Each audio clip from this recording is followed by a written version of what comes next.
Welcome back to Your Next Best. My name is Michael Chesson. Today, I want to talk to you about home base. As a kid, I used to play baseball. I was a pitcher and I also played in left field. I kind of switched between those two. I wasn't the best baseball player out there, but I was always an observant player. I was always watching everything. And I remember sitting in the dugout one time and I was just kind of watching the whole process go down. But as I was watching all of our people kind of get on base, and some would get out and some would, just kind of mess up, whatever. The point was that we were trying to get home base, right? Home base was the goal. Home base put us on the board. Home base hopefully helped us to what? To win the game. So what was the point? Is that we get home. Why? Because we wanted to get on the scoreboard, right? And we got to celebrate that. Now, just because we got home doesn't mean we win. But what I want to talk to you today is about home base. That is where we find the safe space. What about our home, right? The place that we go to that we're actually known. You see, the one thing that we can't hide from is the people that actually know us the best. And who are the people that know us the best?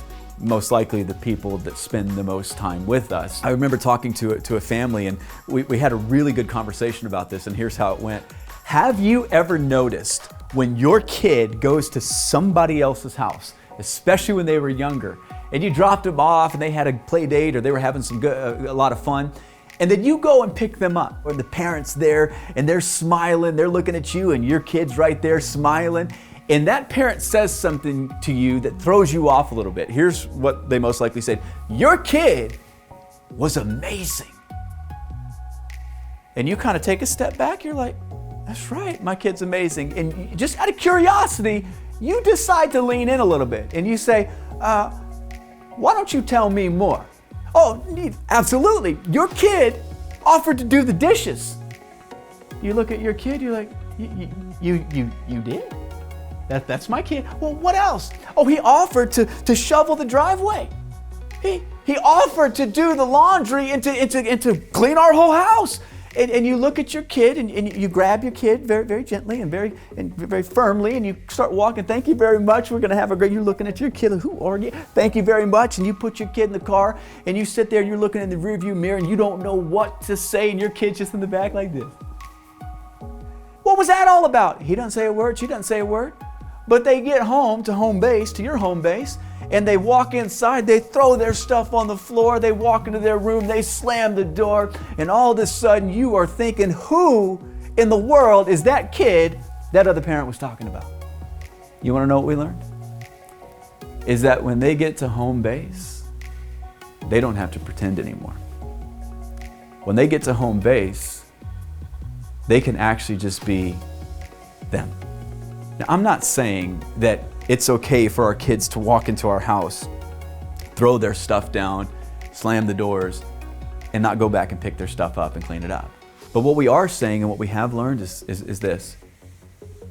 that in today's world, the pressure that these young people are facing every day is something that many of us can't truly understand.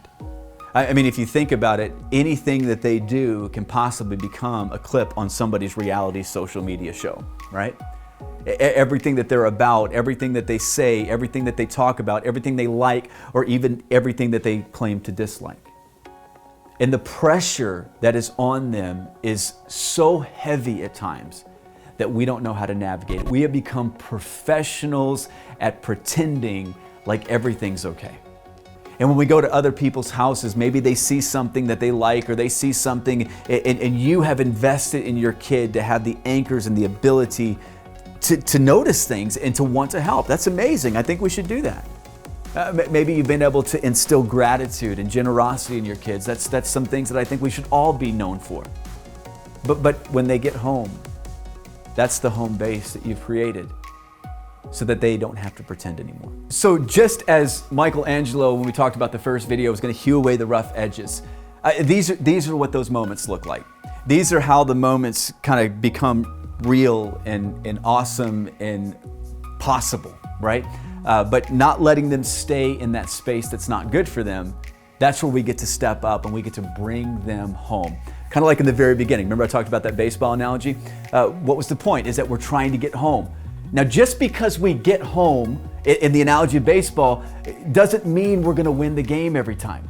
It doesn't mean we're gonna be the champions or we're gonna be the ones, but we are a part of that story. In our home base, we're coming home every day. And every day it might not seem like a win. Every day might not seem like everything's working out. But it's this consistency each and every, the questions that we ask, the times that we do not allow our kids to stay in spaces in the mind and the heart that they shouldn't be.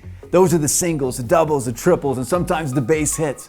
But what's the goal is that every time when we come home, we can be home and we can be available to the people. That, my friend, is the win, and that is the hope for us as parents. So you are shaping their future so that they can become successful adults. Why?